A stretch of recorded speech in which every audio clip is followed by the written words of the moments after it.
आज मैं आपके सामने नवम वर्ग के लिए संस्कृत व्याकरण के साथ उपस्थित हूं। हमने व्यंजन संधि को शुरू किया था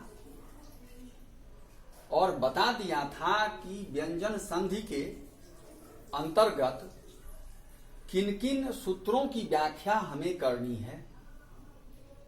उनमें से आज हम सबसे पहले प्रथम सूत्र अर्थात नत्व विधान की चर्चा करेंगे। अब देखना यह है कि आखिर ये नत्व विधान होता क्या है। इसको देखने से पहले हम आपको कुछ उदाहरण देंगे। अब जैसे देखिए, राम जोड़ अयन क्या होता है। आपने अक्सर ऐसा संधि विच्छेद देखा होगा रामायण का। आप भी जानते हैं कि रामायण में अंत में टवर्गी 9 होता है। तो जब रामायण में अंत में टवर्गी 9 है तो आखिर यहां छोटी 9 क्यों? क्या कारण है इसका? इसका कारण है यही नत्व विधान, जिसके अंतर्गत कहा जाता है कि यदि प्रथम पद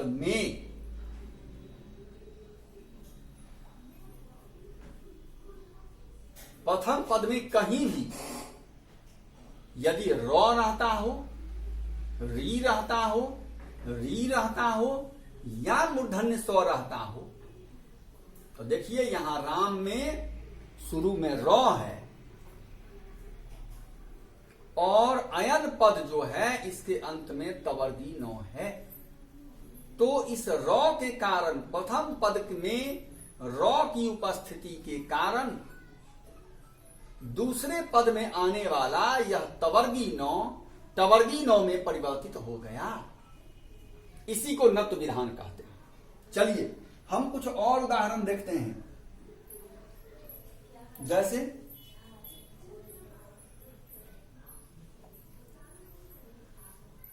कृषि जोड़ 9।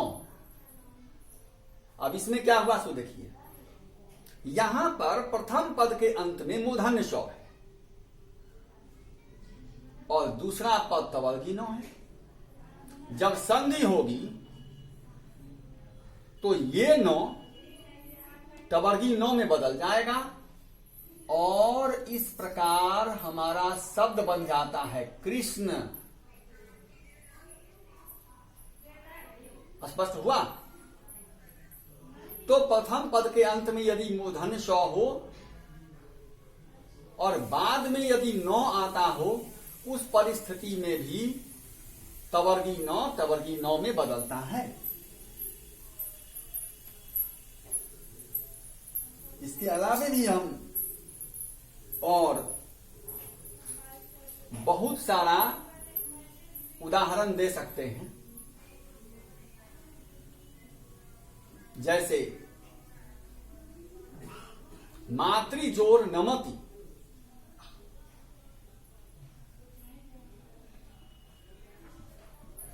मातृ जोड़ नमति। अब देखिए,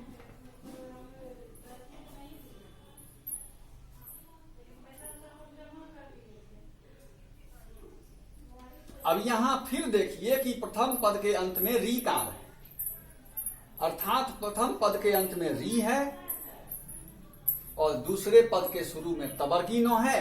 यहां फिर ये शब्द बन जाता है मातृ नमति।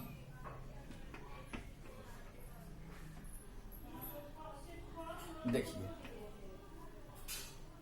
तो कुल मिलाकर हम ये कह सकते हैं कि प्रथम पद में कहीं भी यदि रॉ हो या री हो या मूर्धन्य स्व हो और दूसरे पद के शुरू में अगर तवर्गी नौ होता है तो वह तवर्गी नौ में मतलब तवर्ग का नौ जो है वह टवर्ग के नौ में परिवर्तित हो जाता है।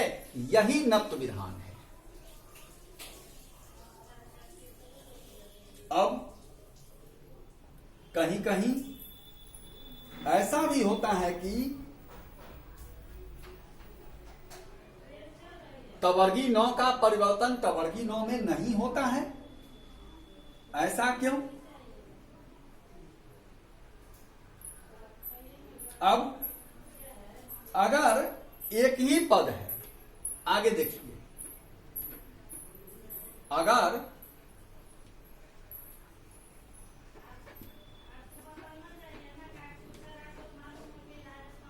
अगर एक ही पद में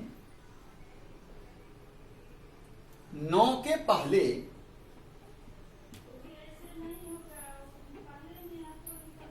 रॉ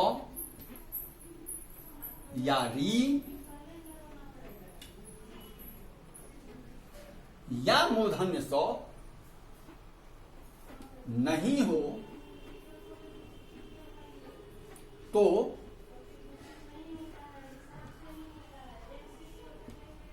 उस परिस्थिति में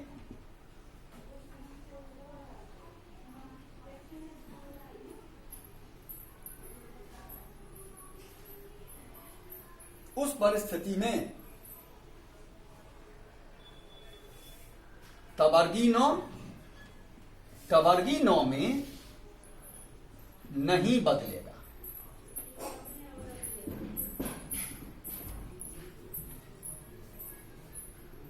अब जैसे देखिए,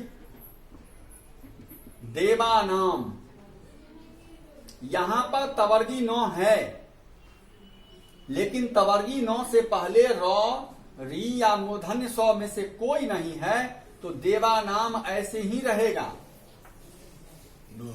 लेकिन वहीं पर अगर आप मातृनाम लिखते हैं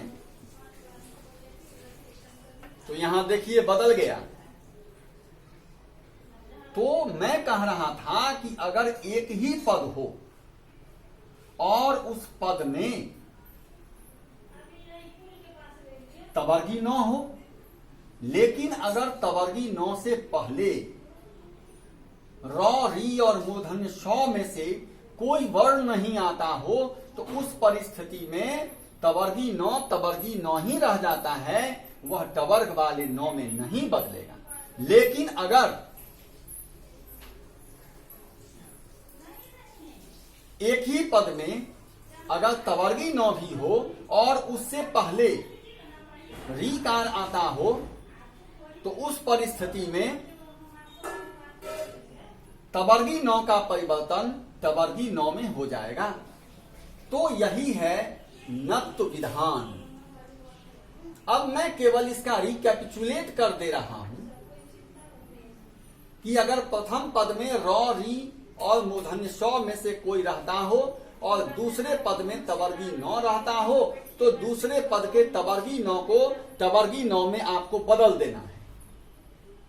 एक पद के अंतर्गत भी अगर तवर्गी नौ हो और तवर्गी नौ से पूर्व रॉ री या मूर्धन्य स है तो उस परिस्थिति में आप तवर्गी नौ को टवर्गी नौ में बदल दीजिए। लेकिन अगर पद में केवल तवर्गी नौ है, जैसे यहां देख रहे हैं उदाहरण में, यदि केवल तवर्गी नौ है लेकिन उसके पहले रॉ री और मूर्धन्य स में से कोई वर्ण नहीं है तो उस परिस्थिति में टवर्गी नौ में परिवर्तित नहीं होगा। आज मुझे यही समझाना था। That's all.